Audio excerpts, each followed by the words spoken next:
মুসলিয়ান মুরব্বিয়ান, এখন গ্রামবাসীর পক্ষ থেকে ওই ব্যক্তি ব্যক্ত করবেন।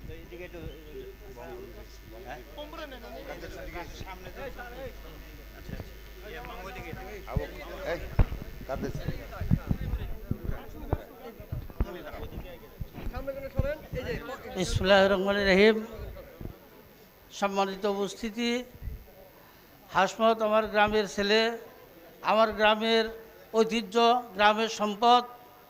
আমরা হাসমতকে হারাইলাম, যা হাসমতের স্থানে অন্য কেউ আর স্থান পাবে না, এবং হাসমতকে হারিয়ে আমরা গভীরভাবে দুঃখ প্রকাশ করছি।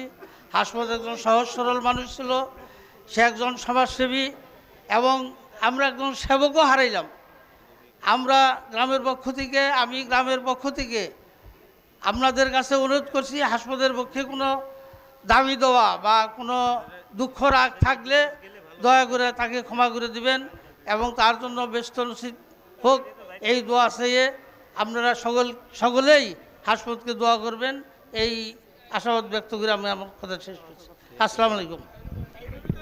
সম্মানিত, আমরা যারা দূর দূরান্ত থেকে এসেছি, ওনার ভক্তবিন্দুরা, আমরা সকলেই সময়ের দিকে লক্ষ্য করে শুধু সালাম বিনিময়টা করলে সংক্ষিপ্ত আকারে আপনারা যাদের ব্যক্ত করবেন ইনশাআল্লাহ।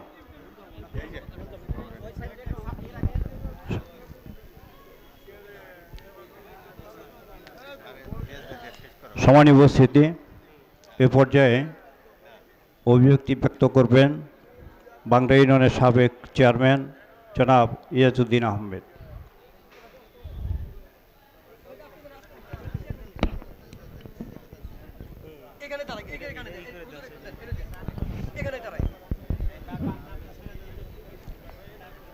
আসসালামু আলাইকুম রহমতুল্লাহ। জনাব হাসমত আলী নেতা, তার জননেতা শ্রদ্ধেয় জনাব আব্দুল লতিফ সিদ্দিকী সাহেব, এখানে উপস্থিত বীর মুক্তিযোদ্ধা, মুক্তিযুদ্ধের সংগঠক, যার নেতৃত্বে আমরা 1971 সালে যুদ্ধে অংশগ্রহণ করেছিলাম, যিনি জীবন্ত। হাসমত ঠিক আমাকে দাদা বলতো। মৃত্যুর কিছুদিন আগেও বাগুটিয়া বাজারে বসে দুজনে কথা বলছিলাম, ভাবি নাই যে এত তাড়াতাড়ি হাসমত আমাদের ছেড়ে চলে যাবে। যখন মোবাইলে দেখলাম সে অসুস্থ, কিন্তু দুর্ভাগ্য যেতে পারিনি। আমি কথা বাড়াবো না, আমি শুধু এটুকু বলতে চাই যে শুধু বাংলা ইউনিয়নের মানুষ না, কালিহাতীর মানুষ আমরা একজন সমাজসেবককে হারালাম। আমি দেখেছি সব সময় মানুষের দুঃখে